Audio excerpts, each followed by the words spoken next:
Hello everyone. Today we are going to discuss what is the meaning of facts and facts in issue in law of evidence. Firstly, we are going to discuss fact. In a general concept, the term fact means an existing thing. It does not refer to mental condition of which a person in is conscious. But the Evidence Act has enlarged the scope of expression fact, which is, it is not limited only to what is tangible and visible of in any way, the object of senses. The statement, feeling, opinion, and the state of mind are as much fact as may other fact, which is tangible, and the visible of any other circumstances of which through the medium of senses we become aware. तो हमारे law of evidence ने जो fact है, तो तथ्य है, initially इसको ये माना जाता है कि जो हमारे 5 सेंसेस से हम प्रिज्यूम कर पाएँ, जो हमारे 5 इंद्रियाँ होती हैं जिनसे हम किसी चीज़ को एक्सपीरियंस कर सकते हैं, फील कर सकते हैं, वो तथ्य होता है. बट लॉ ऑफ एविडेंस इसको एनलार्ज करता है और एनलार्ज करते हुए कोई भी statement, feeling, opinion, state of mind, इन सब को भी हम फैक्ट के अंतर्गत गिनते हैं.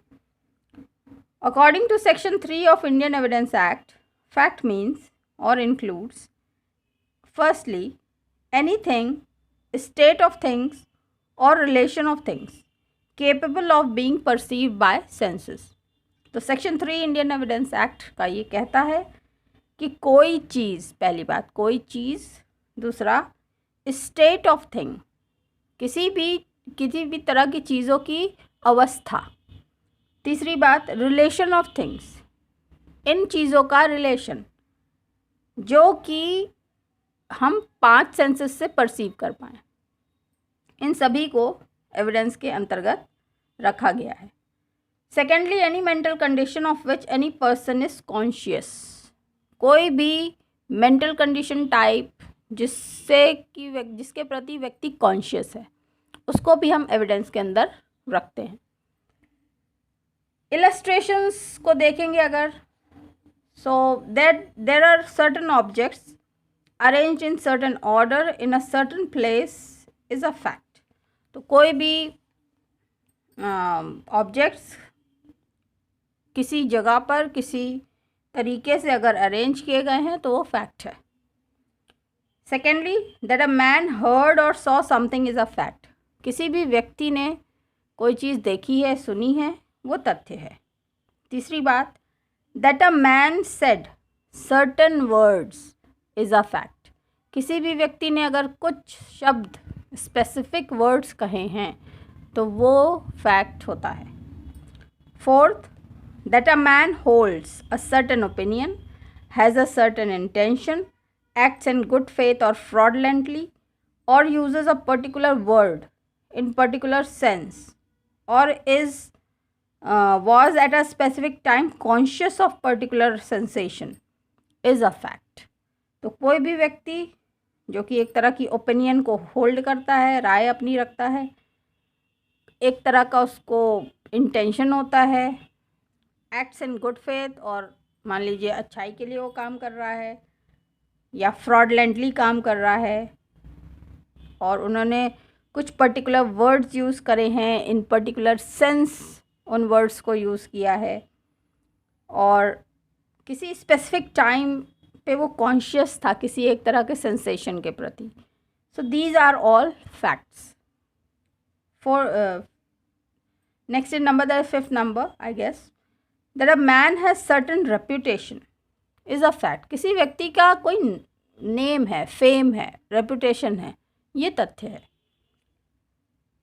फैक्ट में be classified basically into 2 categories, physical and psychological fact, और दूसरा है positive and negative facts. So facts physical हो सकते हैं यानी बॉडी से संबंधित हो सकते हैं, साइकोलॉजिकल माइंड से संबंधित हो सकते हैं, पॉजिटिव हो सकते हैं या नेगेटिव हो सकते हैं. अब जब हम बात करना चाहते हैं फैक्ट्स इन इशू के बारे में, फैक्ट्स तो आपने समझ लिया. What do you mean by facts in issue? The expression fact in issue means that the matter which are in dispute और which form the subject of investigation. तो जो भी मुद्दे हैं जिनके भी लिए इन्वेस्टिगेशन होनी है, जो भी मुद्दे जिन पे झगड़ा है, वो फैक्ट्स इन इशू हैं. Facts in issue are those facts which are alleged by one party and denied by the other. तो एक पार्टी कहती कि ऐसा है तो वो फैक्ट्स इन इशू है, और उन्हीं मुद्दों पे अदर पार्टी डिफेंडेंट कहता नहीं ऐसा नहीं है, तो the same points are fact in issue for both of them. In a of course during a pleading in a civil case, or alleged by prosecution and denied by the accused in a criminal case. तो आपको ये पता होना चाहिए कि civil case में pleading जो करता है, जो केस को फाइल करता है, सूट फाइल करता है, वो कहलाएगा प्लेंटिफ, और जो उसका जवाब देगा जिसके खिलाफ उसने सूट फाइल किया, that person is known as defendant. And in case of criminal case there is the prosecution and the accused.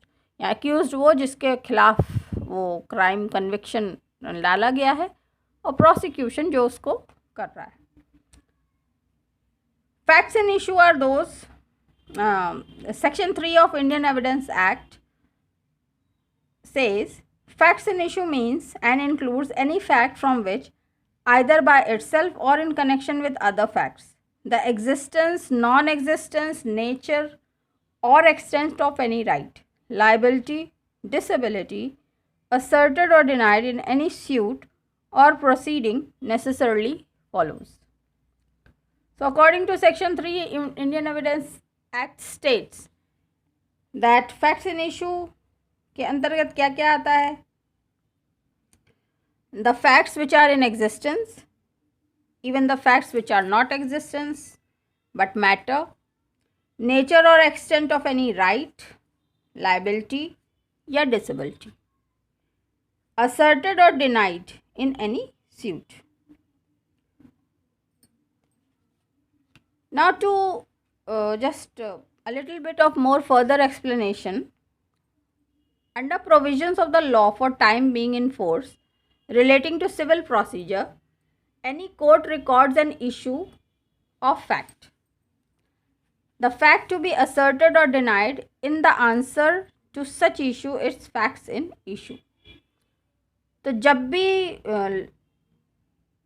जो हमारा कोर्ट होता है, जब उसके सामने वो सूट लाया जाता है, तो वो रिकॉर्ड करता है फैक्ट्स को, तथ्य क्या क्या हैं उस मुद्दे, उस मैटर के.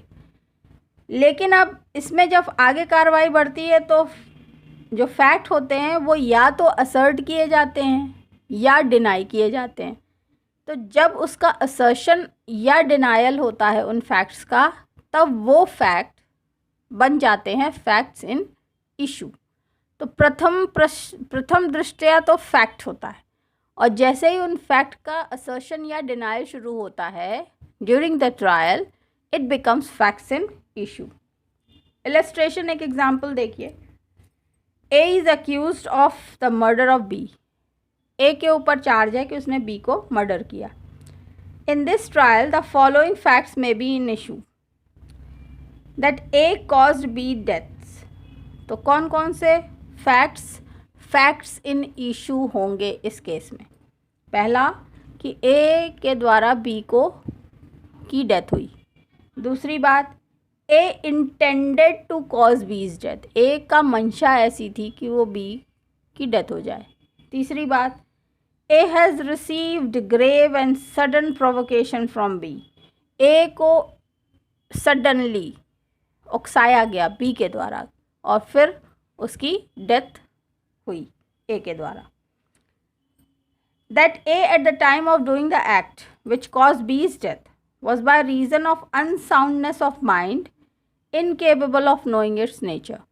तो जिस समय A के द्वारा B की डेथ, B को मारा जा रहा था और उसके द्वारा उसकी डेथ होने वाली थी, उस समय A अनसाउंड माइंड की अवस्था में था. साथ ही साथ उसको नहीं पता था कि वो जो कुछ भी कर रहा है उसकी वजह से B की डेथ हो जाएगी. तो ये सारे के सारे 1 2 3 4 these are all facts in issue. Order number 14, rule number 1, CPC, also lays down that issues arise when a material proposition of fact or law is affirmed by one party and denied by the other.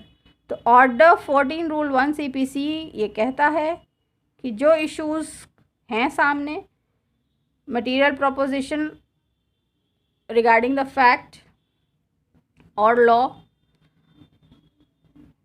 जब भी उसका affirmation या denial होता है तभी वो facts and issue में convert हो जाते हैं, कहना चाहिए. So this was a short lecture regarding what is the difference between facts and issue. I hope you have understood fully what these both terms mean in Indian Evidence Act. For other information, keep watching the videos and stay blessed, keep learning. Bye bye for now.